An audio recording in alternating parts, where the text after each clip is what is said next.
아멘. 자, 오늘은 이제 마지막 날이네요. 이 제목으로는 자, 조직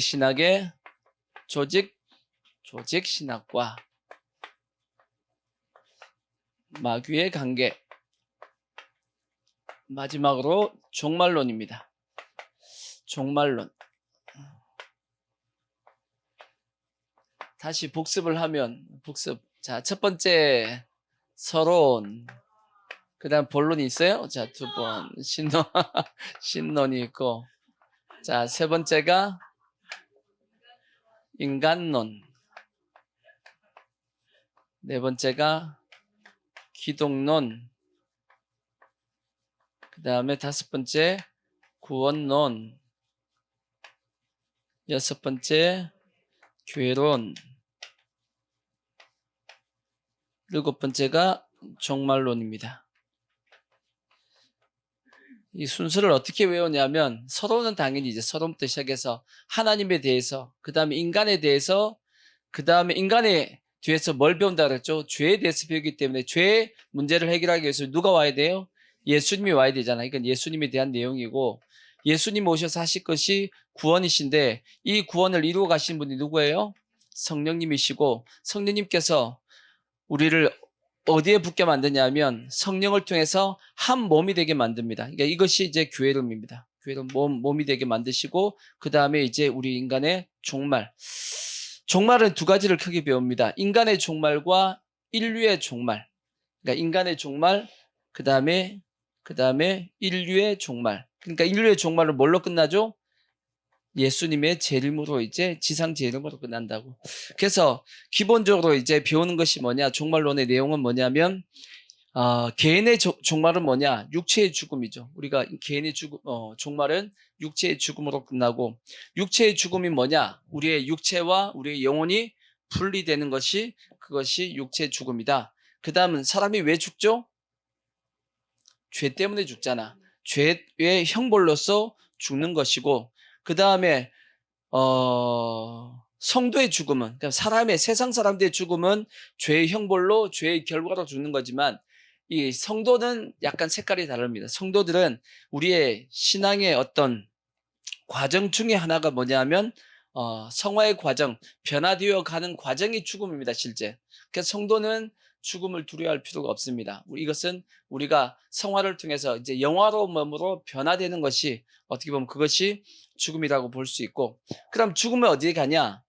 예수 믿지 않는 사람은 이제 지옥에 가는 거고, 예수 믿는 사람은 천국 가는 겁니다. 그 부분에 대해서는 잠시 후에 자세히 이제 설명을 할 것이고, 그 다음에 죽은 이후에는 어떻게 되냐? 부활을 한다고 되어 있습니다. 어떻게 부활하냐? 예수 믿는 사람은 생명의 부활을 하고, 믿지 않는 사람은 심판의 부활을 합니다. 그 부분도 이제 잠시 후에 설명을 드릴 것이고, 그리고 인류 역사의 종말은 뭘로 끝나냐면, 예수 그리스도의 재림, 특히 이제 지상 재림을 통해서 인류의 역사는 이제 끝나게 되고, 그 다음에 이제 예수님의 재림 전에 어떤 사건들이 있냐? 크게 네 가지의 사건이 있습니다. 그 첫 번째가 뭐냐면, 예수님께서 이 복음이 온 세상에 다 전파되어야 된다는 말씀을 했죠. 그게 첫 번째입니다. 온 세상에 이 복음이 전파될 것이다. 그 다음에 또 그때 일어난 사건이 뭐냐면, 그 전에 이스라엘 민족의 회복이 있을 것이다. 이방인의 충만한 수가 차기까지 이스라엘 사람들은 더러는 완악하게 만드셨는데, 이제 마지막 때가 되면, 마지막 7년, 이제 그때는 유대인이 구원받는 유대인의 때가 온다 하고 예수님께서 말씀하셨고, 그 다음에 또 마지막 때에 이루어지는 사건 중에 하나가 뭐냐면, 큰 배도가 있다. 배교죠, 배교. 예수 믿는 사람이 떠나는 그런 사건이 생긴다라고 말씀했어요. 그러니까 그만큼 마지막 때는 어둡다는 뜻입니다. 영적으로 암흑기입니다. 그러니까 우리가 더더욱 뭐 해야 되냐면 깨어 있어야 되는 겁니다. 다 잠자고 있으면 주님의 오심을 맞이할 수 없기 때문에. 그 다음에 마지막 때 있는 것이 뭐냐면 큰 재난이 있다라고 그랬어요. 이것이 재난의 시작이다라고 예수님께서 말씀하신 부분이 있기 때문에. 그래서 마지막 주님이 오실 때는 크게 네 가지의 사건이 있다. 전 세계 복음이 전파되고, 이스라엘 민족의 회복이 있고, 그 다음에 큰 배교가 있고, 그 다음에 큰 재난이 있다. 이런 것들을 우리가 지금 현재 이 세상을 살아가면서 이게 보는 겁니다. 보면서 지금 시대가 어디까지 와 있다는 걸 우리가 충분히 알 수가 있죠. 뭐 보면 알 수 있냐면 복음이 이제 전 세계까지 거의 다 전해졌어요, 안 전해졌어요? 전해졌단 말이에요. 그리고 지금 이스라엘 나라가 일단 회복이 됐습니다. 이스라엘 민족이 회복되기 위해서는 일단 나라가 있어야 되는데 나라는 회복이 되었어요. 근데 이제 뭐가 되냐면 유대인들 중에서 예수 믿는 사람들이 지금 급격하게 늘어나고 있다는 겁니다. 그걸 이제 메시아닉주라고 보통 얘기하죠. 유대인들 중에 지금 이제 예수 믿는 사람들이 숫자가 막 기하급수적으로 지금 늘고 있다는 얘기를 지금 하고 있고, 그리고 이제 큰 배도가 있는데 지금 예수 믿는 사람이 주님을 떠나는 그러한 일들이 지금 생기는 것이고, 그 다음에 또 하나가 여러 가지 재난, 기근과 그 다음에 여러 가지 지금 기상이변 같은 경우가 많이 지금 이 전 세계에 일어나고 있는 것도, 이것도 다 뭐에 대한 증거냐면 주님이 오실 것에 대한 증거다라는 것을 우리가 아시고 우리가 더더욱더 깨어있는 모습이 되기를 부탁의 말씀을 드리겠습니다. 아멘. 자, 이제 그리고 이제 그것이 종말론에서 이제 쭉 얘기하는 내용이고, 이제 하나씩 이제 보자고요. 마귀의 관계는 뭐가 있는지. 그 첫 번째 마귀의 관계, 종말론에 대한 첫 번째 마귀의 관계는 뭐냐면 뭐가 없다고 얘기하냐면 죽음 이후에 죽으면 끝이다. 이건 이제 예수 믿지 않는 사람들에게 마귀가 하는 내용입니다. 죽으면 뭐다? 끝이다. 죽으면 끝인가요? 죽으면 끝이다. 보통 무신론자들, 신이 없다 하는 자들이 주장하는 것이 뭐냐면 죽으면 끝이다 라고 얘기를 하는데, 문제는 뭐냐면 그들도 신이 없다고 얘기하는, 죽으면 끝이다라고 주장하는 그 사람들도 죽으면 뭐 하냐면 두려워합니다. 죽음을 두려워해. 희한하죠? 죽음은 끝이라며. 근데 왜 죽음을 두려워하냐는 거지. 끝인데. 안 그런가요? 우리가 그 예전에 그 드라마에 했던 그 모래시계 자주 얘기하잖아. 모래시계 그 주인공 최민수가 이제 사형 선고를 앞두고 자기 친구 그 검사였던 박상원이죠. 그 앞에서 마지막 뭐라고 얘기하죠? 나 지금 떨고 있니? 그렇게 죽음을 무서워하지 않고 했던 그러한 어떤 조폭이었는데도 불구하고 마지막 죽음 앞에서는 뭐 하고 있는 거예요? 떤다라는 거지. 왜 떨겠어요? 두려운 겁니다. 두려워서 떠는 겁니다. 무서운 겁니다. 왜? 죽음 이후가 어떻게 될지 알 수 없기 때문에 무서운 겁니다. 이러한 것에 대해서 정확하게 잘 간증하고 있는 분이 누구냐면 박효진 장로님입니다. 아시죠? 저기 교도관이죠. 교도관으로서 사역을 하셨던 그분 간증을 들어보면 지금은 우리나라에 지금 사형을 하고 있지 않습니다. 사형을 하고 있지 않지만 불과 한 10여 년 전까지는 이렇게 사형을 했단 말이에요. 2000년 전까지 했는데 그때 사형수들이 죽을 때 어떻게 죽는지, 예수 믿는 사람이 죽는 것과 사형 선고를 받는 것과 그 다음에 예수 믿지 않는 사람들이 이제 사형장에서 그 하는 그 모습을 통해서 그분의 간증을 보면 그게 나오잖아요. 예수 믿는 사람들은 당당하게 이제 천국 가니까 할렐루야 하면서 찬송 부르며 천국을 갑니다. 죽습니다. 근데 예수 믿지 않는 사람은 그 얘기를 하잖아요. 자기가 잠시 후에 떨어질 그 목매달아 딱 떨어지는 그곳을 자기가 계단을 올라간답니다. 그게 사형장이 그렇게 돼 있대. 올라가는데 그 계단을 못 올라간대잖아. 무서워가지고. 그래서 그러듯이 아무리 이 땅에서 하여튼 뭐 무서부리하면서 그렇게 했던 사람이라 할지라도 죽음 앞에서는 누구나 두려움이 찾아올 수밖에 없습니다. 그렇게 하나님이 어디 있어? 죽으면 끝이지 하고 했던 사람도 하나님을 믿어? 뭘 믿어요? 내 주먹을 믿어 했던 사람들도 죽음 앞에서 뭐 한다고요? 두려워한다고. 왜 두려워하냐? 하나님이 두려워하게끔 만들었습니다. 성경에 보면, 자, 전도서 보시면 3장 11절을 보시면 이런 말씀이 있어요. 전도서 3장 11절 보시면 하나님이 모든 것을 지으시되 때를 따라 아름답게 하셨고 또 사람들에게 뭘 주셨어요? 영원을 사모하는 마음을 주셨습니다. 이거는 하나님께서 모든 인간 속에다가 다 심어놓았단 말이에요. 이게 우리의 영에다가 하나님께서 딱 심어놓은 어떻게 보면 DNA입니다. 그래서 인간은 아무리 부정한다 할지라도 인간 스스로는 뭘 알고 있냐면 죽음 이후에 또 다른 세계가 있다는 것 자체를 인간은 알고 있습니다. 입으로는 부정을 하고 안 믿으려고 막 한다 할지라도 그 안에서 얘기하고 있어요. 영이죠. 그 영 안에서 죽음 이후에 또 다른 세계가 있다 하는 것을 내 속에서 얘기하고 있다는 거예요. 그래서 그것은 뭐 하지 못하냐면 부정하지 못하는 겁니다. 뭐 건강할 때야 이제 상관이 없지만 죽음을 앞두고 있는 상태에서는 이제 두려움이 찾아오는 겁니다. 왜? 그 영의 소리가 자기가 부정이 안 되거든. 계속 들려오기 때문에. 이해가 되시죠? 그래서 아무리 이 땅 가운데 그렇게 막 살았다 할지라도 죽음은 누구나 두려워할 수밖에 없는 겁니다. 왜? 하나님이 그렇게 만들었기 때문에. 중요한 것은 죽음으로 끝나는 것이, 그리고 죽어서 그냥 편안하게 살면 좋겠는데 성경은 분명히 뭐라고 말씀하고 있냐면 죽음 이후에는 뭐가 있다? 심판이 있다라고 말씀해요. 자, 히브리서 9장 27절에 보시면, 자, 히브리서 9장 27절을 보면 한 번 죽는 것은 사람에게 뭐예요? 이건 정해진 거야. 하지만 그 위에는 뭐가 있다?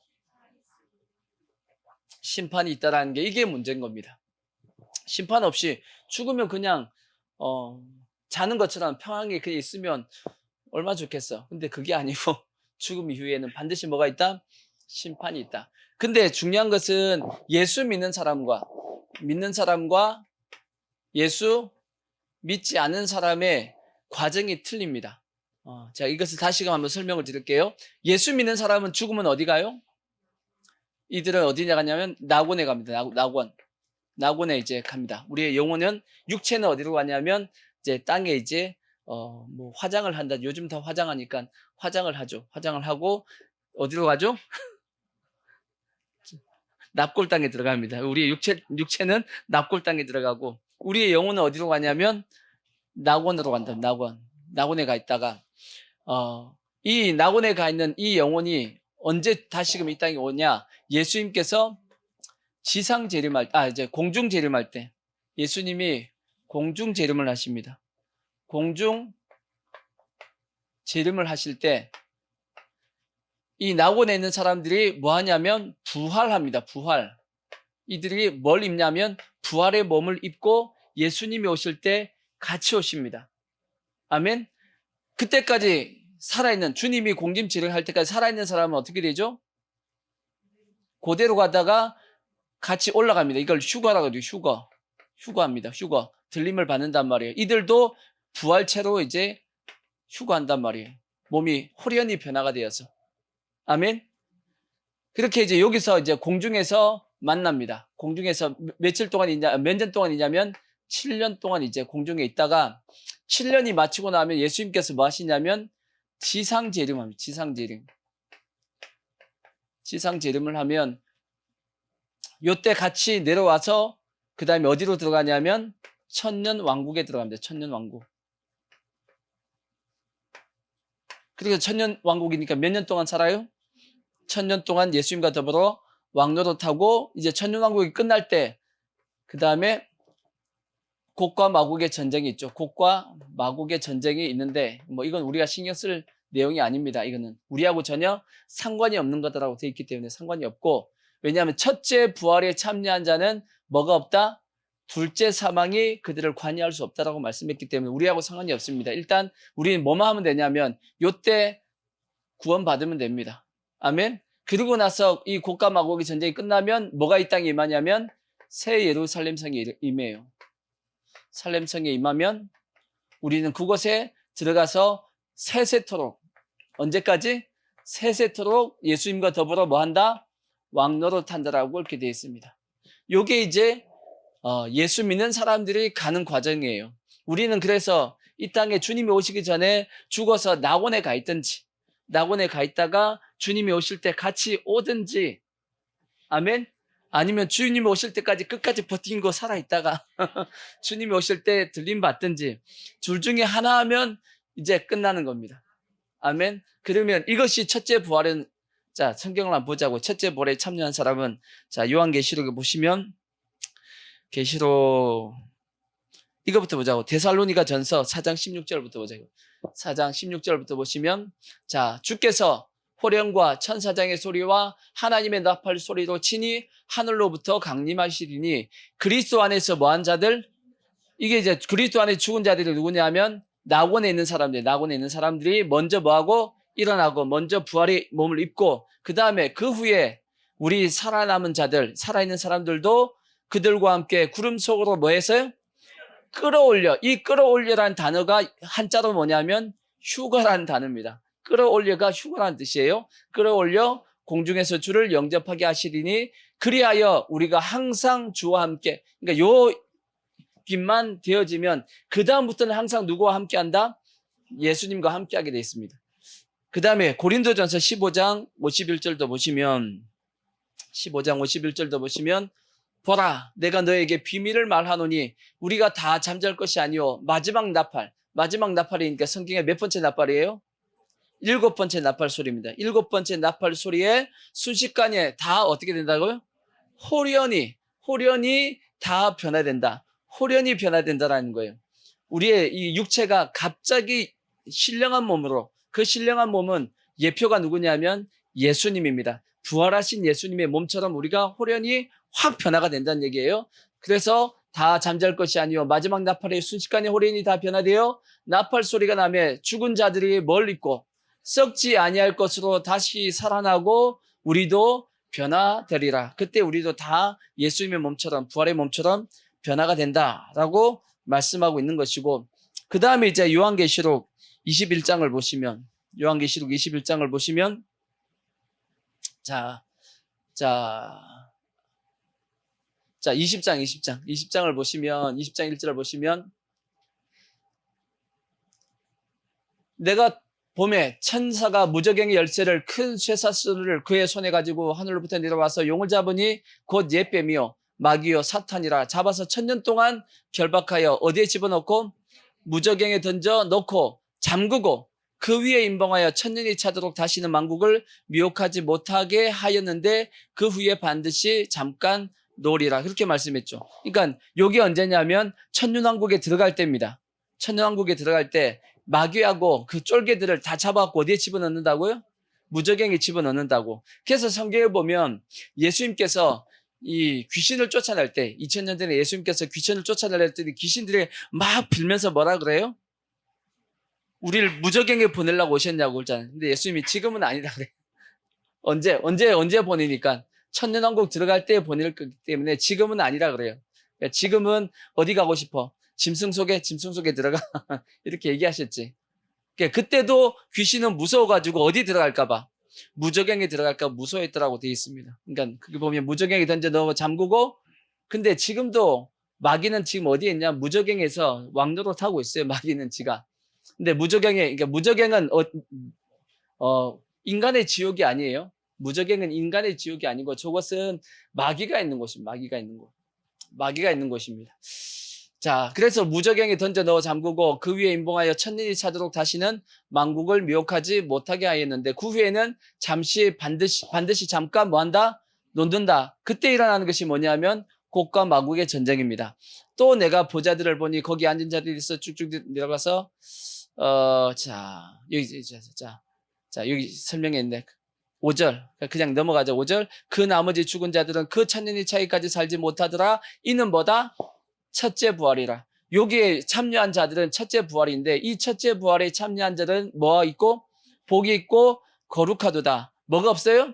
둘째 사망이 그들을 다스리는 권세가 없고 도리어 그들이 하나님과 그리스도와 더불어 제사장이 되어 1000년 동안 그리스도와 더불어 왕노를 탄다라고 되어 있습니다. 그러니까 1000년 동안 뭐 한다고요? 왕노를 탄다라고. 근데 이 첫째 부활에 참여한 자들은 뭐가 없다? 둘째 사망이 그들을 다스리는 권세가 없다. 그렇게 돼 있단 말이에요. 그럼 둘째 사망이 뭐냐? 둘째 사망은 여기서 나옵니다. 둘째 사망은 뭐냐면 예수 믿지 않는 사람들 있죠. 예수 믿지 않는 사람들. 안 믿는 사람이 죽으면 어디 가요? 음부를 다른 말로 지금 개혁 성경에서는 음부를 다른 말로 뭘로 바꿔놨냐면 스월이라고 바꿔놨어. 옛날 성경에는 음부라고 되어 있었습니다. 근데 지금은 스월로 바꿔놨어. 스월. 똑같은 말입니다. 음부, 스월에 있다가 이 사람들은 천년왕국이 끝나고 난 다음에 부활합니다. 요 시점에 부활한다고. 곡감하고 이 진정이 지나서. 천년왕국이 끝나고 곡과 마곡의 전쟁이 끝나고 나서 요때 부활합니다. 요때. 무슨 부활을 할겠어요? 무슨 부활? 심판의 부활, 심판의 부활. 선한 일을 행한 자는 생명의 부활로, 악을 행한 자는 심판의 부활을 한다고 예수님께서 요한복음에 말씀하셨죠. 요때 심판의 부활을 하는데 이것은 악한 자의 부활입니다. 악한 자의 부활을 하는데 이 사람들은 요때 부활해가지고 바로 어디에 서게 되냐면 백보자 심판에 서요. 심판대 앞에 쓴다고. 그 사람들 왜? 그러니까 예수 안 믿는 사람들도 다 부활합니다. 근데 이거는 악한 자의 부활이에요. 악한 자의 부활로 다 부활을 하는데 그 부활을 해서 바로 어디에 서냐면 백보자 심판대 앞에 씁니다. 서가지고 거기서 주님께서 뭐 하냐면 양과 염소를 뭐 하냐면 나누신다고.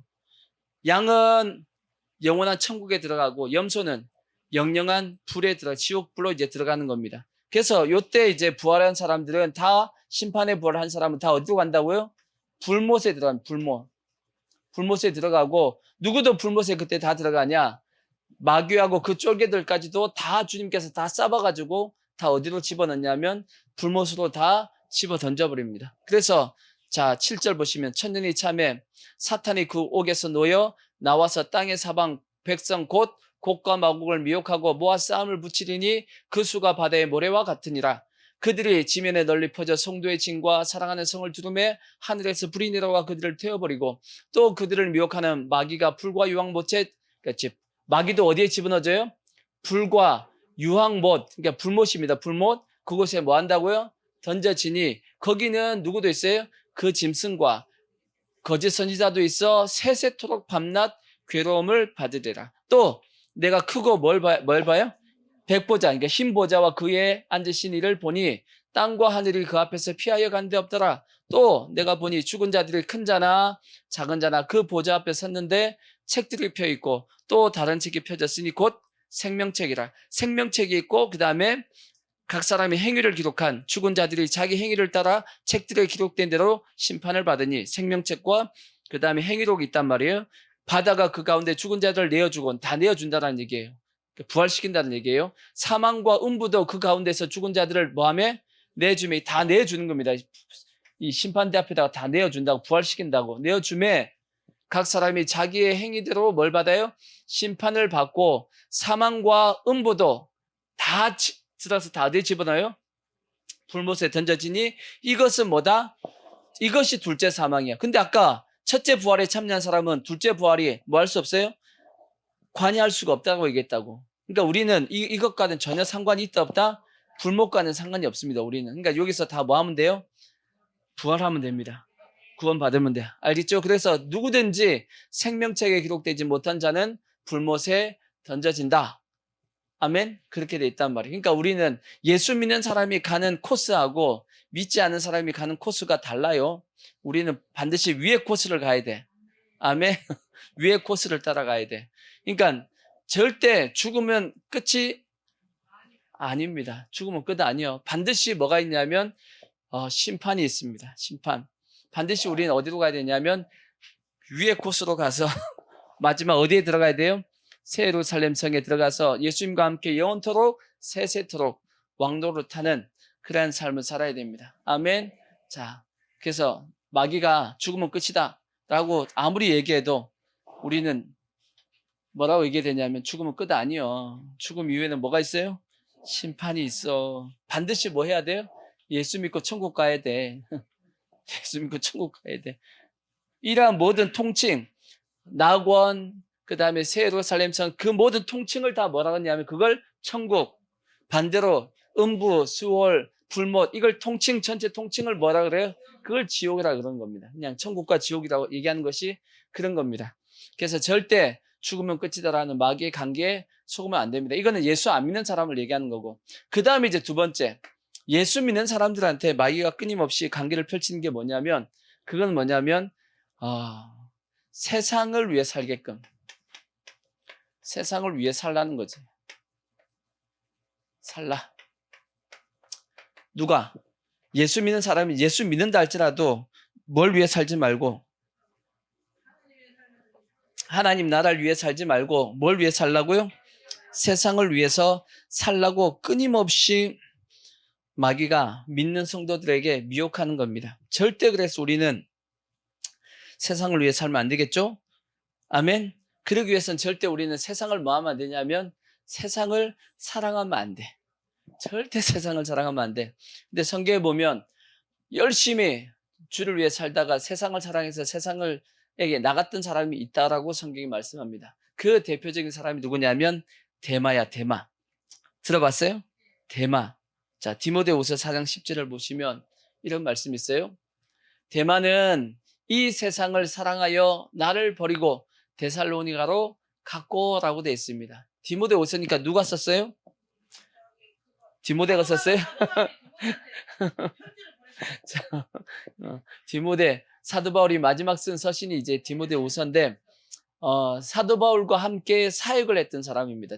데마는 전도 사역을 같이 하다가 사도 바울이 이제 옥에 갇히고 고난 당하는 걸 보다 보니까 이 이제 데마가 이제 여러 가지 갈등을 하다가 데살로니가로 가버렸는데, 이 데살로니가 갔다는 것이 거기 가서 사역을 했다는 뜻이 아니고 아예 세상으로 나갔다는 얘기입니다. 예수 안 믿고 이제 세상 사람이 됐다, 그 뜻이에요.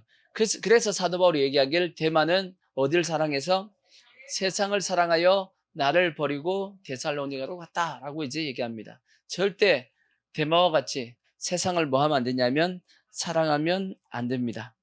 자, 요한일서. 자, 그거는 넘어가고, 그거는 나중에. 자, 설교 중에 딴 걸 물어보고 그래. 그거는, 저 사람들은 상관없어요. 저 사람들은, 세상 간 사람들 아닙니다. 누구만 갔냐면, 대마만 갔습니다. 자, 요한일서 2장 15절을 보시면, 이 세상이나 세상에 있는 것들을 뭐 하지 말라고요? 사랑하지 말랍니다. 누구든지 세상을 사랑하면 아버지의 사랑이 그 안에 있지 아니하다 그랬어요. 그러니까 세상을 사랑한다는 것 자체가 뭐냐면 우리 속에 누구를 사랑하는 마음이 없다는 뜻이에요. 하나님에 대한 사랑이 없다라는 증거입니다. 여러분 속에 하나님의 사랑이 가득하면 내 마음 가운데 세상을 사랑하는 마음이 안 생겨요. 근데 내 마음 가운데 세상을 사랑하는 마음이 자꾸 생기면 내 속에 뭐가 약하다는 뜻이에요? 하나님을 사랑하는 마음이 약하다는 뜻이야. 그렇게 아시고, 아멘. 절대 세상을 사랑하면 빨리 경고등이 켜진 겁니다. 자꾸 세상을 사랑하는 마음 생기면 경고등이 켜진 거야 지금. 그래서 빨리 회개하시든지 하여튼 하나님의 앞에 더욱더 가까이 가셔가지고 세상을 사랑하지 않게끔 하셔야 돼. 아시겠죠? 왜냐? 16절을 보면 이는 세상에 있는 모든 것이 육신의 정욕, 그 다음에 안목의 정욕, 이생의 자랑이니 아버지께로 이 모든 것들이 다 아버지께로부터 온 것이 아니고 하나님께로부터 온 것이 아니고 어디서부터 왔다고요? 세상으로부터 온 거야. 근데 그 다음 말씀이 이 세상도 그 정욕도 다 뭐가 돼? 이거 다 지나가다 버리는 겁니다. 오직 하나님의 뜻을 행하는 자는 영원히 거한다라고 되어 있죠. 잘 생각해야 되는 것은 전 목사님이 자주 이 얘기를 자주 하셨단 말이에요. 이걸 자주 몇 번 그렸죠. 이게 알파와 오메가입니다. 처음과 나중, 그러니까 처음과 나중인데 이 시간이 얼마냐면 영원한 시간이라고. 영원한 시간 속에 우리가 살고 있는 이 시간은 이 육체를 가지고 있는 시간은 얼마예요? 약 100년을 산다고. 이 100년을 찍어보면 이렇게 딱 찍어보면 안 보이잖아, 그죠? 이거 보이면 눈이 2.0 넘이 보여요? 나 찍었다고. 여기선 보여요. 찍었다고. 우리의 살고 있는 이 100년은 영원한 시간에서 보면 보이지도 않는 시간이라고. 보이지도 않는 시간. 이 보이지도 않는 시간을 위해서 뭘 지금 포기하면 안 돼요? 영원한 시간을 포기하면 안 된다고. 우리는 영원토록 살 겁니다. 영원토록. 아멘. 근데 여러분 이제 거의 연세도 거의 50 다 넘었으니까 살아봤자 50이요. 100년도 아니야. 이제 50년 이 세상에 편하게 살라고 하나님을 멀리하면 되겠냐고. 안 그러겠어요? 그러니까 세상을 살아가지 말라고. 아멘. 그래서 우리는 보이는 이렇게 짧은 성경에 보면 고린도후서 4장 18절을 보십시오. 고린도서 4장 18절 보면 우리가 주목하는 것은, 우리가 봐야 되는 것은 뭘 보면 안 되냐? 보이는 것이 아니고 보이지 않는 것이니, 보이는 것은 뭐하고? 잠깐입니다. 잠깐 보이는 것을 위해서 하나님 버리면 안 되지. 그리고 우리는 보이지 않는 영원한 것을 보고 사는 게 우리 예수 믿는 사람의 삶의 모습이라고. 보이지 않는 영원한 세상. 그래서 히브리서 11장에 보면 믿음은 뭘로 사는 거래요? 보이지 않는 것을 보는 것처럼 사는 것이, 그게 믿음이라고 말씀하고 있다고. 자, 히브리서 11장 1절을 보시면 그렇게 돼 있다고. 자, 히브리서 11장 1절을 보시면 믿음은 바라는 것들의 실상이요 보이지 않는 것들의 증거니 선진들이 이로써 증거를 얻었느니라. 믿음으로 모든 세계가 뭘로 지어졌어요? 하나님의 말씀으로 지어진 줄을 우리가 아나니, 이 보이는 것은 나타난 것으로 말미암아 된 것이 아니다. 보이는 것은 보이는 다른 걸로 말미암아서 만들어진 것이 아니고 보이지 않는 하나님의 말씀이 이 세상을 다 뭐했다? 만들어냈다. 아멘. 그것을 우리는 뭐한다? 믿는다라고 말씀하고 있는 겁니다. 아멘. 그러니까 믿음의 삶은 절대 보이는 것을 따라 사는 것이 아니고 보이지 않는 것을 위해 사는 겁니다. 그것을 성경은 믿음이라고 말씀하고 있고, 그래서 믿음의 사람들의 특징은 뭐냐면 이 땅을 위해 살지 않고 다 어디를 위해 살았냐면 하나님의 나라를 위해 살았다고요. 하나님의 나라. 이것을 뭘로 생각하고? 본향이라고 생각하고. 그래서 성경에 보십시오. 자, 히브리서 11장 13절 보시면, 그래서 이렇게 살았대입니다. 이 사람들은 다 믿음을 따라 죽었으며 약속을 받지 못하였으되 그것들을 멀리서 보고 환영하며 또 땅에서는 뭐처럼? 외국인과 나그네임을 증언하였으니. 하나님의 그 약속을, 여기 약속을 받지 못했다는 저 말씀은 뭐냐면 이 땅에서 세상의 축복과 세상의 어떤 그것을 누리지 못했다는 얘기입니다. 근데 그것을 이들은 뭐하지만 저 천국은, 하나님의 나라는 뭐하고? 멀리서 보고 믿음으로 봤다는 얘기죠. 그것을 환영하고, 그래서 땅에서는 어떻게 살았대요? 외국인처럼, 나그네처럼 살았다라는 거예요. 외국인과 나그네. 여러분과 우리가 이제 혹시 외국에 나가면 거기서 집을 사고 그러진 않는단 말이에요. 왜? 어차피 거기서 살 거 아니거든. 한동안 그냥 여행 온 거지. 그죠? 나그네니까 지나가는 길이잖아. 그래서 인생은 뭐라고요? 인생은 나그네 길. 그죠? 인생은 나그네 길이에요. 그래서 아브라함, 이삭, 야곱도 그래서 성경에 보면 뭐라고 말씀하냐면, 자, 그 다음에 9절 보십시오. 그 앞에 9절 보시면 믿음으로 그가 이방의 땅에 있는 것 같이 약속의 땅에 거류하여 동일한 약속을 유업으로 함께 받은 이삭 및 야곱과 더불어 어디에 거했다? 장막이에요. 장막. 왜 장막이 거했다는 게 뭔 뜻이겠어요? 장막. 장막이 뭐예요 이게? 오늘날로 얘기하면 텐트라고. 텐트에 살았다는 것은 그들이 뭐 하지 않았다는 얘기냐면 집을 안 지었다는 얘기예요. 오늘날로 얘기하면 콘크리트 집을 안 지은 거야. 콘크리트 집을 지었다는 뜻은 뭐겠어요? 거기서 아예 살겠다는 뜻이지. 거기서 정착을 하고 살겠다는 뜻인데, 아브라함, 이삭과 야곱은 정착을 안 하고 언제든지 주님이 뭐 하면 가자, 옮기자 하면 옮길 준비를 하고 살았다, 그 뜻입니다. 그러니까 아브라함과 이삭과 야곱은 실제적으로 외국인과 나그네와 같이 살았다는 얘기예요. 하나님이 가자 하면 언제든지 뭐 하게끔 떠날 수 있는 준비를 하고 살았다라는 거지. 아멘. 그것이 누구냐면 믿음의 사람들의 특징이라고. 그러니까 믿음의 사람은 세상을 위해 살지 않습니다. 무엇을 위해 사냐면 저 천국을 위해 사는 것이고, 그래서 히브리서 나중에 보면 이런 사람은 세상이 뭐 할 수 없다? 감당치 못하는 겁니다. 뭐 죽인다 그래도 뭐라 그래요? 죽여라 그럽니다. 죽여라. 이게 죽여도 괜찮아. 죽으면 어디 가니까? 천국 가니까. 아멘. 그렇게 신앙 고백하고 살았다라고 성경이 말씀하고 있듯이, 그래서 우리도 마찬가지입니다. 절대 세상을 위해 살지 마시고 세상을 살아가지 마시고 저 천국을 위해서 살아갈 수 있는 그러한 삶이 돼야 된단 말이에요. 근데 끊임없이 마귀는 찾아와서 뭘 위해 살라 그러겠어요? 세상을 위해 살라고 계속 여러분을 이제 자꾸 긁습니다. 옆에서 내 속에 들어가서 내 속에서 생각을 계속 긁는다고. 누구 보여주면서? 옆에서 나보다 잘 사는 사람 자꾸 보여주면서 저 멋지지 않냐고 하고 좋은 집에 살고 있는 사람 보여주고 저런 집에 살아야지 하고 자꾸 미혹하고 좋은 차 타고 있는 사람 보여주면서 저런 차를 타야지. 절대 뭐 하시면 안 되냐면 속지 마시고 다 마귀의 미혹입니다. 아멘. 만족하시고 우리가 사는 게 만족하시고 우리는 오직 어디를 위해서? 저 천국을 위해서 어차피 내 천국에서 내가 잘 살겠다라고 생각하고 그렇게 사시면 된단 말이에요. 그러면 내가 지금 천국을 위해 살고 있는지 이 땅에 세상을 사랑하고 살아가고 있는지 뭐 보면 알 수 있다고 그랬어요. 뭐 보면 알 수 있죠? 내가 하늘을 보고 있는지 땅을 보고 있는지 뭐 보면 알 수 있죠?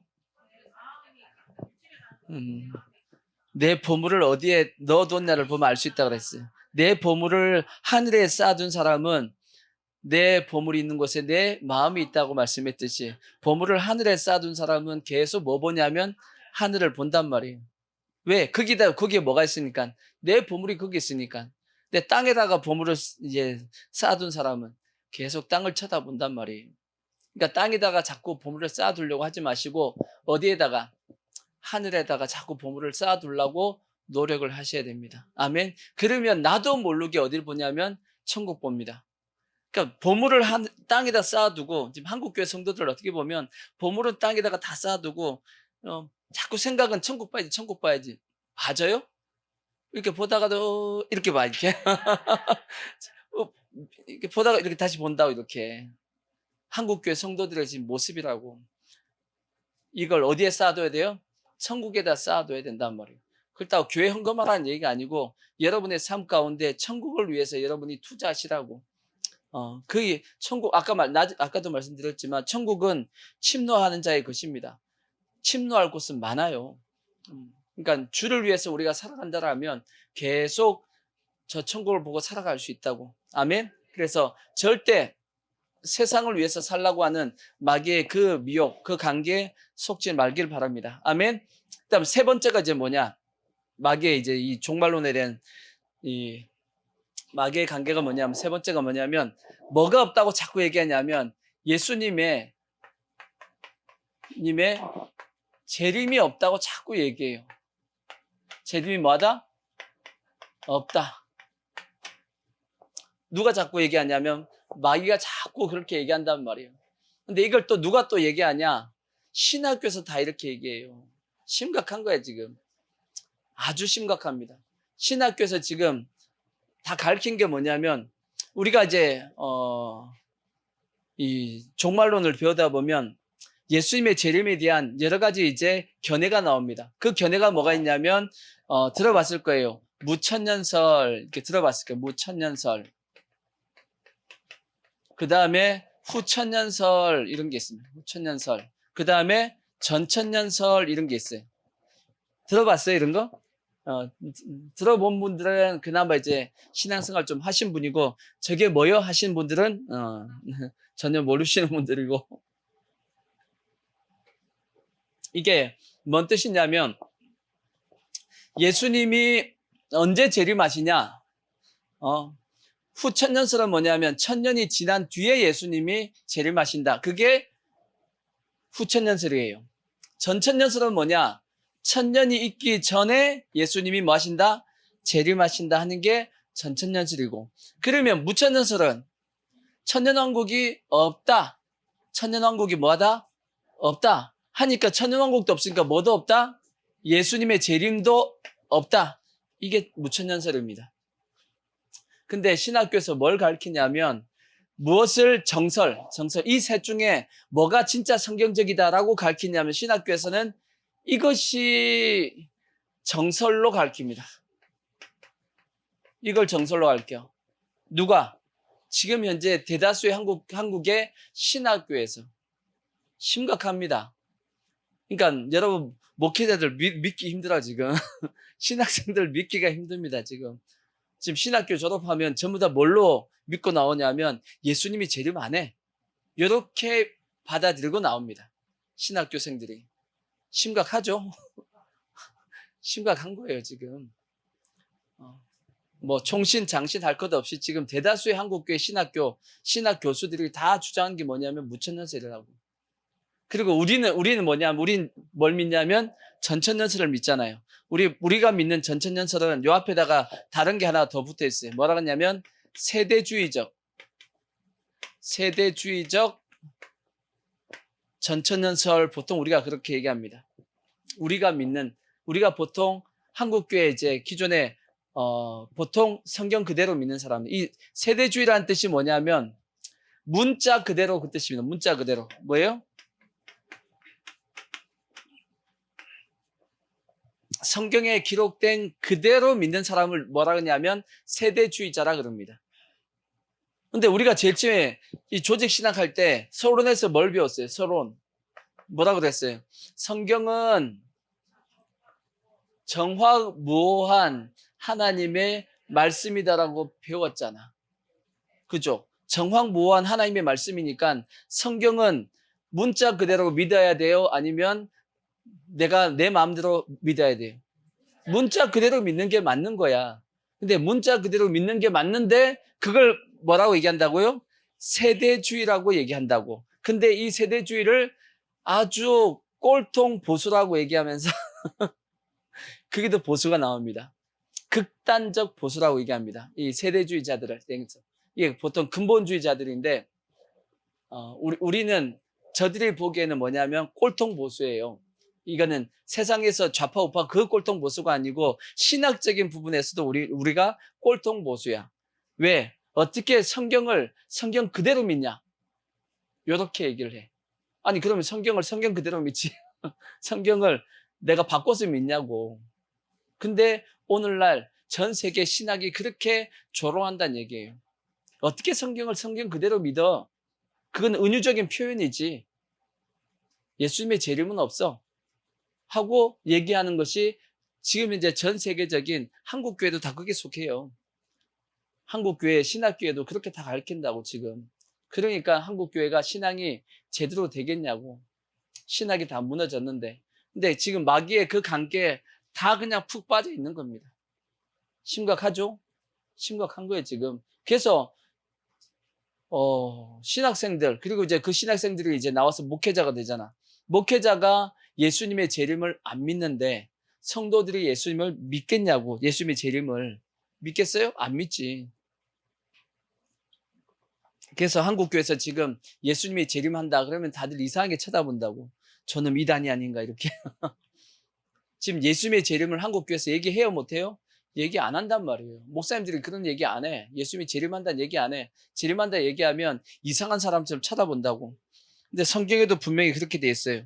베드로후서 3장 3절에 보면 조롱한다고 돼 있어. 조롱한다고. 먼저 이것을 알지니 말세에 누가 나와가지고 조롱하는 자들이 와서 자기의 정욕을 따라 행하며 조롱하여 이르되 주께서 강림하신다는 약속이 어딨냐? 예수님이 언제 재림하냐? 그런 거 있다 없다? 없다 하고 뭐 한다고요? 조롱한대. 누가? 세상이 우리를. 이해가 되시죠? 조상들이 잔 후로부터 만물이 처음 창조될 때와 같이 그냥 그대로 있잖아. 뭐가 이게 세상이 없어지겠어? 이 세상은 계속 가는 거야. 라고 얘기하고 우리는 이 세상이 계속 가요? 아니죠. 예수님의 재림으로 끝납니다. 이 세상 계속 가는 게 아니거든. 계속 안 간단 말이에요. 근데 계속 간다라고 하면서 누굴 조롱해요? 예수님이 재림한다라고 얘기한 우리를 뭐 한다? 조롱한다고. 언제? 말세가 되면. 근데 지금 현재 그런 상태가 됐잖아. 지금 이제 한국교회는 재림한다 그러면 이상하게 쳐다본다고. 근데 성경에 분명히 예수님이 재림한다는 얘기가 있어요 없어요? 몇 번 있냐? 수없이 많이 있어요. 예수님께서 마태복음 24장, 25장, 26장, 24, 25장에 보면 계속적으로 예수님께서 재림에 대한 말씀을 하셨잖아. 예수님께서 오신다는 얘기 해야 안 해요? 한다고 했다고. 아까 우리 본문 읽었던 말씀이 그 내용이죠. 자, 마태복음 24장 42절. 예수님께서 얘기했잖아. 그러므로 뭐 하고 있으라고요? 깨어있으라. 그 앞에 24장 1절부터 계속 그 얘기야. 지금 예수님께서 계속 그 얘기 하신 겁니다. 마지막 때에 있을 내용에 대해서. 어느 나라의 너희 주가 임할지 너희가 알지 못함이라. 너희도 아는 바니 만일 집주인의 도둑이 어느 시간에 올 줄 알았더라면 깨어있어. 그 집을 뚫지 못하게 하였으리라. 이러므로 너희도 뭐 하고 있으라? 준비하고 있으라. 생각하지 않은 때에 누가 온다? 인자가 온다. 온다고 얘기했어 안 했어요? 했잖아. 예수님만 했어요? 사도 바울도 온다고 계속 얘기하죠. 베드로도 온다고 얘기하죠. 요한도 온다고 얘기하죠. 성경에 예수님께서 재림한다는 말씀이 얼마나 많은데 저걸 다 문자적으로 해석할 수 없다라고 지금 얘기하고 있는 거야. 이단이지. 이단입니다. 지금 한국 교회가 지금 이단이에요, 실제. 심각한 겁니다. 한국 교회가 지금 심각한 상황이라고. 그래서 그런 목회자들이 예수님의 재림에 대해서 믿지 않으니 성도들에게 재림에 대해서 가르쳐 줄 수 있겠어요, 없겠어요? 당연히 안 가르치지. 그러니까 예수님의 재림을 기다리지 않고 있으니까 주님 나중에 주님 오실 때 어떻게 하려고 걱정이 됩니다. 몇 명이 올라갈지, 몇 명이 휴가 받을지 참. 맨 마지막엔 누가 휴가 받는지 제가 예전에도 말씀드렸지만 또 말씀드릴게요. 누가 휴가를 받냐. 그래서 성경에는 예수님이 재림하신다는 말씀이 엄청나게 많거든. 네, 그걸로 이제 제가 설명을 안 드리고 뭘로 이제 설명을 드릴 거냐면 유대인의 결혼 풍습에서 결혼 풍습. 유대인의 뭐가 있어요? 결혼 풍습에서 결혼 풍습. 예수님이 하나님께서 유대인들을 결혼을 이렇게 하라고 딱 정해놓은 게 있어요. 이렇게 결혼식을 해라 하고 해놓은 내용이 있는데 그 내용을 딱 보면 뭐하고 똑같으냐면 전천연설하고 똑같이 되어 있어. 유대인의 결혼 풍습을 뭐 딱 그렇게 되어 있습니다. 그걸 보면 물론 성경 말씀에는 원체 예수님께서 오신다는 말씀이 많지만 유대인들의 결혼 풍습을 보면 진짜 이렇게 아예 하나님께서 이렇게 풍습으로 만들어 놨구나. 절기도 마찬가지죠. 절기를 통해서 예수님을 우리가 배울 수 있듯이 결혼 풍습을 통해서 예수님이 이 땅에 오셔가지고 오는 것을 성경은 뭐라고 말씀하냐면 혼인잔치라고 돼 있어. 어린 양의 혼인잔치. 자, 계시록 19장 9절에 보면 그렇게 돼 있어요. 19장 9절 보면 천사가 내게 말하기를 기록하라. 어린 양의 혼인잔치에 청함을 받은 자는 복이 있도다.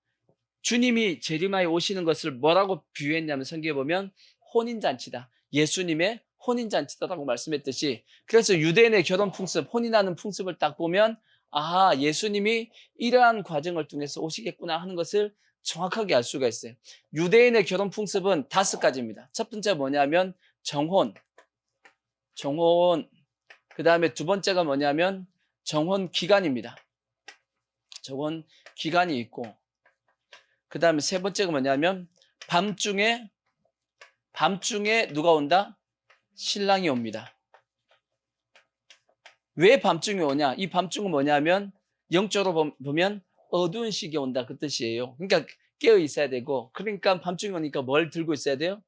등불 들고 있어야 된다는 얘기죠. 자, 그 다음 네 번째 결혼식이 있습니다. 결혼식이 있고 그 다음에 다섯 번째가 뭐냐면 혼인 잔치가 있어. 혼인 잔치가 있어. 이렇게 5 부분으로 결혼식이 이제 결혼 풍습이 나눠진다고. 첫 번째가 이제 정혼입니다. 정혼은 뭐 하는 거냐면 신랑이 신부 집에 찾아가요. 신부 집에 찾아가가지고 이제 신부의 그 부모님한테 뭘 주냐면 이제 돈을 이제 결혼 지참금을 줍니다. 돈을 준단 말이에요. 그와 마찬가지로 예수님께서 이 땅에 오셔서 뭐 하신 거예요? 우리와 결혼하기 위해서 값을 치르셨다고. 그래서 예수님께서 십자가의 죽으심이 뭐냐? 우리를 값으로 모으신 것이다. 산 것이 되었다 라고 말씀하고 있듯이 주님께서 우리를 위해서 값을 지불하신 겁니다. 아멘. 그래서 신랑이 신부의 값을 지불합니다. 아시겠죠? 그것이 첫 번째가 있고 그래서 이제 값을 지불하고 나서 그 이제 신부와 이제 거기서 혼인 이제 이 정혼에 대한 서약을 한단 말이에요. 서약을 하면서 그 정표로 뭘 마시냐면 포도주를 마십니다. 포도주를 마셔. 포도주를 마신다는 게 뭐겠어요? 포도주를 왜 마셔요? 예수 그리스도의 피잖아, 그거는.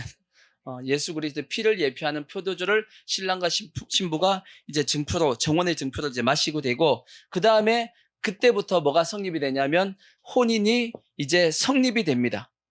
혼인 자체가 성립이 돼요. 이제 이 사람은 이제 결혼을 한 겁니다. 아시겠죠? 이게 정혼이 된 거예요.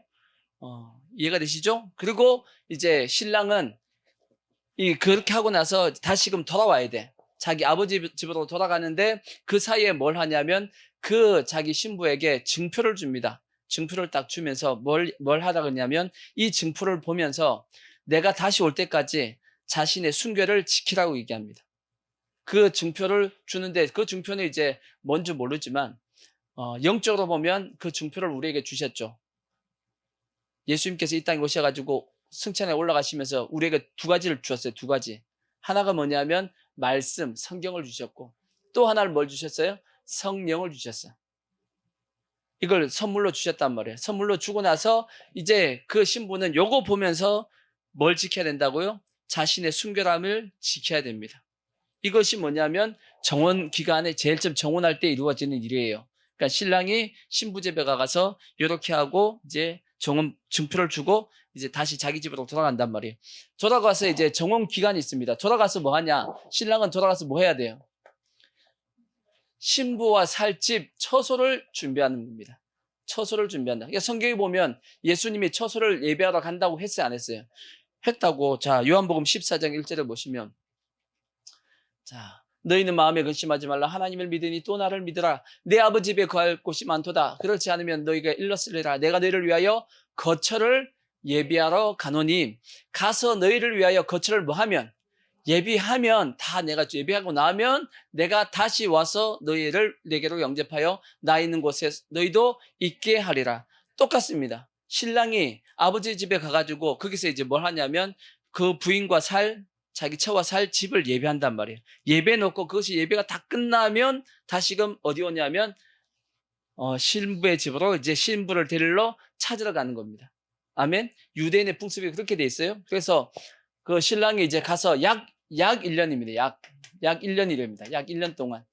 요 사이에 마리아가 뭐 한 거냐면 임신을 한 거야. 잉태를 한 겁니다. 그걸 보고 요셉이 어떻게 했다고요? 가만히 끊고자 했던 겁니다. 이해가 되시죠? 요 기간이 이제 그러니까 정원 기간이니까 이미 뭐 한 거예요? 실제 혼인은 끝난 겁니다. 혼인은 된 겁니다. 법적인 혼인은 됐지만 아직 관계를 안 가졌지만 이제 법적으로는 이제 혼인이 됐단 말이에요. 그래서 이제 그런 것이고 그래서 약 1년 동안 이제 집을 이제 처소를 예비하다가 그 처소가 다 예비되면 이제 밤중에 이제 찾으러 가는 겁니다. 이제 신부를 이제 데리러 간단 말이에요. 그때 이제 정확하게 지금 유대인의 풍습에 정확하게 1년 되는 날 그날 가는 것이 아니고 약간 더디게 간다고 얘기해요. 약간 어떻게 간다고요? 약간 더디게 갑니다. 언제 올지 모른대. 참 성경적이야. 언제 올지 모른답니다. 그러니까 언제 올지 모르니까 신부는 누구하고 같이 있냐면 신부의 들러리 될 친구들과 함께 그 신랑이 올 때쯤 되면 그때부터 이제 뭐 하는 거냐면 기다리는 겁니다. 기다리는데 언제 오니까? 밤에 오니까 항상 뭘 준비하고 있어야 돼요? 등불하고 또 여분의 기름도 준비하고 있는 겁니다. 그리고 이제 신랑도 혼자 오는 것이 아니고 신랑도 누구하고 같이 오냐면 신랑의 친구들과 같이 옵니다. 같이 오는데 이제 오면서 어느 정도 이제 신부의 집에 가까이 오면 외칩니다. 뭐라고 외치냐면 보라 신랑이로다 하고 외칩니다. 보라 신랑이로다. 어디서 많이 들어봤죠? 마태복음 25장 6절을 보시면 그 말씀이 기록이 되어 있어요. 밤중에 소리가 나되 보라 뭐라고요? 신랑이로다 맞으라 나오라 하매 이때 이제 그때 열처녀가 이제 맞으러 나가는 겁니다. 그러듯이 밤중에 이제 신랑이 이제 친구들과 함께 오면서 이 신랑의 친구들이 이제 소리를 친단 말이에요. 신랑이 이제 왔다 하고 이제 소리를 치면 그때 막 이제 데리고 이제 나가는 겁니다. 등불을 들고 이렇게 나간다고. 그러면 그 신부를 데리고 이제 결혼식을 해야 되잖아. 그죠? 결혼식을 하기 위해서 어디로 가냐면 후파라는 곳에 가요. 후파 들어보셨나요? 후파라는 곳으로 가. 후파라고 하는 그 결혼식을 하는 결혼식 장소입니다. 그 장식으로 이제 그 후파로 그 신부를 데리고 가는 겁니다. 그때 갈 때 다들 신랑 친구들과 신부 친구들이 다 뭘 들고 가냐면 등불을 들고 가야 돼요. 앞을 다 밝히면서 후파가 있는 곳으로 가는 겁니다. 후파가 있다고 해서 후파가 뭐 크게 뭐 그런 것이 아니고, 후파는 뭐냐면 그냥 기둥 4개에다가 천막을 위에 덮은 거 있죠. 가끔씩 우리 외국 영화 같은 데 보면 결혼식 한다 그러면서 이렇게 조그맣게 이렇게 천막 쳐가지고 그 안에 들어가가지고 목사님 있고 신랑 신부 있고 그냥 그 결혼식 하는 거 있잖아. 그쵸? 그냥 천막 치고 기둥으로 그냥 해놓은 거. 그걸 후파라 그럽니다. 나도 후파가 뭔가 하고 찾아봤더니 뭐 크고 화려하고 그런 거 아니야. 그냥 천막에다가, 조그만 천막에다가 그냥 그 안에서 이제 결혼식을 하는 겁니다. 그래서 이제 거기서 보면 이제 두 증인을 세웁니다. 두 증인을 세워가지고 그 후파 안에서 결혼식을 하는데, 그때 신부는 이제 베일을 가려요. 아무도 못 보게 베일을 가르게 되고, 그 다음에 두 증인을 세워가지고 거기서 반지 끼워주고, 그 다음에 결혼 증서를 이제 서명을 하고 그걸 낭독하고 난 다음에 그 서명한 이제 그것을 이제 신부에게 이게 이렇게 줍니다. 그리고 나서 이제 결혼식이 끝나고 난 다음에 이제 방에 들어가서 이제 한 몸이 되는 겁니다. 그 과정이 결혼식이에요. 그리고 나서 그 방에서 신랑이 나오면서 뭘 얘기하냐면, 신부가 순결한 신부였다 하는 것을 증표를 보여줍니다. 순결한 신부였다는 증표를 보여주고, 그 다음부터 이루어진 것이 뭐냐면 7일 동안 혼인잔치가 이루어져요. 7일 동안 혼인잔치가 이루어집니다. 그때까지는 신부가 방에서 안 나옵니다. 계속 신부는 준비된 방에서 7일 동안 그 안에 있어요. 밖에서는 뭐가 이루어지고, 혼인잔치가 이루어지고 신부는 계속 방 안에 있습니다. 그리고 나서 7일이 지나고 난 다음에 혼인잔치가 다 끝나고 나면, 그때서야 드디어 이제 신부가 밖에 나와서 베일을 벗고 이제 알려주고, 그 다음에 신랑과 신부가 이제 어디로 가냐면 처소로 예배한 그곳으로 이제 살러 이제 가는 겁니다.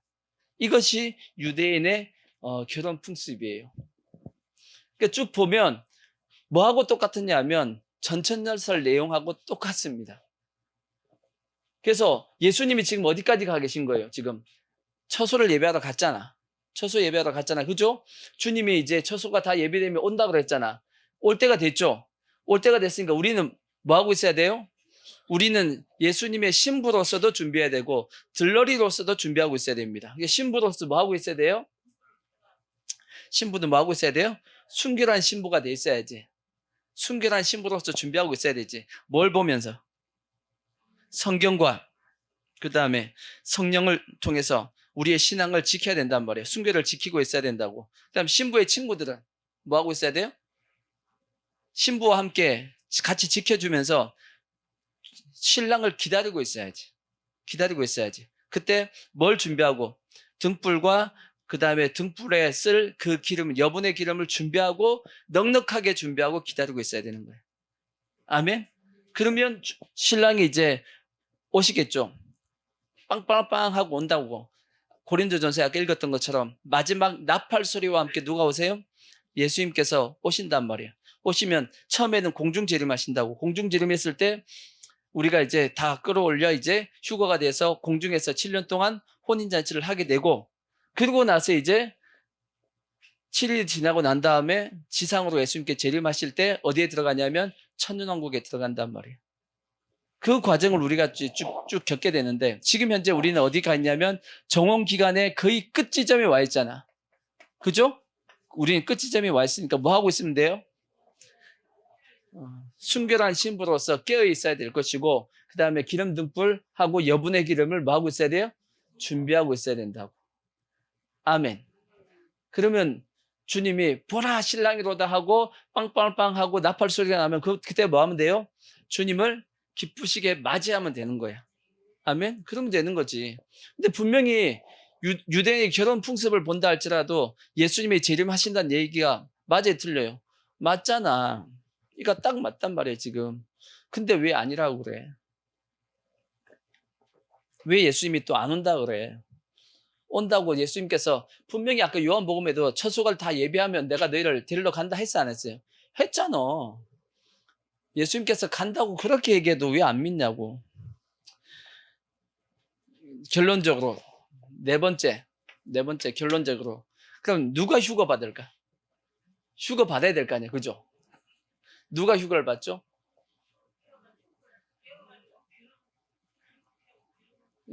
어떤 분들은 휴거 못 받을 거 생각하고 뭐 하냐면 가끔씩 이단들 중에 뭐가 있냐면 저기 남미에다가 어떤 땅을 준비해 가지고 그곳에 뭐 하자고요? 가서 우리가 옮겨서 7년 대환란이 온다 할지라도 우린 거기 숨어서 살자고. 그런 분들이 있어요, 없어요? 있어요. 우리나라에도 있다고. 우리나라에도 있어 가지고 데리러 갔고, 또 저기 미국에 있던 어떤 목사님도 그렇게 해 가지고 성도를 데리고 어디 남미 어디에 사고 갔고. 주의 아버지. 그러면 돼, 안 돼? 다 이단입니다. 다 이단. 그러면 안 된단 말이에요. 그리고 또 어떤 분들은 또 그것까지는 아니지. 또 어떤 분들은 이것도 있어. 7년 대환란을 견디기 위해서 지하를 파. 지하에 파가지고 거기다가 딱 만들고 난 다음에 7년 동안 내가 여기서 뭐 하겠다고요? 숨어서 살겠다고 거기다 라면도 다 비축해 두고 먹을 거 준비해 두고. 그런 분들 있어요, 없어요? 있어요. 미국에도 많아 보니까 그런 거 나오더라고. 요즘 숨어서 살 수 있게끔 준비하는 주의 아버지. 그렇게 한다고 주님의 재림을 준비하는 게 아니란 말이에요. 우리는 뭐 하면 되냐면 주님이 오시면 뭐 하면 돼요? 올라가면 돼. 주님이 올라오라 하고 신랑이다 그러면 맞으러 가면 될 거 아니야. 그럼 누가 휴거를 받냐고. 누가 휴거를 받냐. 근데 성경에 보면 보통 이제 열처녀의 비유를 많이 얘기하죠. 열처녀의 비유에서 5처녀는 슬기로웠고 5처녀는 어리석었는데, 슬기로웠던 5처녀가 어리석은 5처녀보다 나았던 점이 뭐였어요? 둘 다 어떻게 보면 기다리고 있었어. 기다리고 있었는데 누구는 여분의 기름을 가지고 있었고 어떤 사람은 여분의 기름을 안 가지고 있었다라는 거죠. 그럼 그 여분의 기름이 뭐냐는 거지. 그래서 기름이니까 이건 성령이다 그래갖고 성령 받으면 된다고. 그것도 뻥이요. 성경은 여러분 절대 착각하시면 안 되는 게 뭐냐면, 성경은 이렇게 자격증이 없어요. 구원도 여러분 자격증 받은 거 아니야. 우리가 끝까지 구원도 뭐 해야 돼요? 두렵고 떨림으로 이루어가는 거지. 자격증이 있으니까 내 마음대로 살아야 된다, 그런 개념이 없어 성경은. 아멘? 자격증은 아닙니다. 성령세라도 뭐가 아니다? 자격증 아닙니다. 절대 계급이나 자격증 절대 아니다. 아멘? 그럼 누가 휴거를 받냐? 성경의 원리는 딱 한 가지로 되어 있어요. 모든 성경의 원리는 간단합니다. 한 가지입니다. 뭐 한 대로? 믿음대로예요. 믿음대로. 예수님께서도 병을 고칠 때 어떻게 고쳤어요? 너 믿음. 예수님의 믿음이 아니야. 너가 믿은 대로 될지어다. 예수님께서 항상 그렇게 말씀했어요. 너의 믿음대로 된다라는 거지. 그래서 휴거도 마찬가지입니다. 다른 뭘 준비해야 된다가 아니고, 우리가 확실하게 뭘 믿으면 되냐면 예수님이 재림하신다는 걸 믿으면 돼요. 믿는 사람은 뭐 하게 돼 있냐면 준비하게 돼 있어. 믿으니까 뭐 하냐면 주님이 오실 걸 바라보고 있는 겁니다. 거기 주기철 목사님인가 손양 목사님인가 그거 보면 먼 하늘, 뭐예요? 먼 하늘 이상한, 모르죠? 원체 오래된 곡이라서 주의 아버지. 이거는 한 50년 이상 예수 믿어야지 아는 곡인데. 먼 하늘 이상한 구름만 떠도 행여나 내 주님 오시는가 해. 아멘. 그죠? 먼 하늘 뭐만 떠도? 이상한 구름만 떠도. 왜? 예수님께서 뭐라고 말씀했으니까. 예수님께서 승천하실 때 구름이 가렸다고. 예수님 구름을 타고 이렇게 손오공tem타고 간 게 아니고 구름이 가린 거야. 주의 아버지, 구름 타고 온다고 예수님이 또 구름 타고 오는 것처럼 생각하지 말고. 근데 구름이라고 말씀했기 때문에 먼 하늘에 저기 이상한 구름이 막 떠도 혹시나 뭐 할까봐 주님이 오시나? 이런 생각을 했다라는 거지. 왜? 예수님을 뭐 하니까? 기다리고 있고 사모하고 있으니까. 아멘. 우리도 그러한 마음으로 주님을 기다리고 있으면 그 사람은 반드시 휴거합니다. 그냥. 아멘. 그래서 뭐 휴거라고 해가지고 이걸 준비해야 된다, 저걸 준비해야 된다, 절대 그런 거 속지 마시고. 아멘. 뭘 확실하게 믿으면 돼요? 예수님의 재림을 확실하게 믿으시고 내 마음 가운데 주님을 기다리는 마음, 그 마음을 가지고 있으면 반드시 휴거합니다. 내 믿음이 거기 있기 때문에. 그래서 다른 거에 막 우리가 미혹되지 마시고 마귀가 자꾸 이거 준비해야 된다, 저거 준비해야 된다, 뭐 지하에 땅 파야 된다, 어디 가야 된다, 다 속지 마시고, 아멘. 주님이 오신다라는 분명한 믿음을 가지시고 주님의 재림을 기다리고 있으면 반드시 주의 재림을 뭐 할 수 있냐면 맞이할 수 있습니다. 아멘. 그래서 우리 모든 성도들은 주님 오실 때까지 살아있으면 다 올라가야 돼요. 아멘. 남아있으면 안 돼. 남아있으면 책임 못 져 내가. 아시겠죠? 꼭 다 들림받을 수 있는 신앙이 되시기를 부탁의 말씀을 드리겠습니다.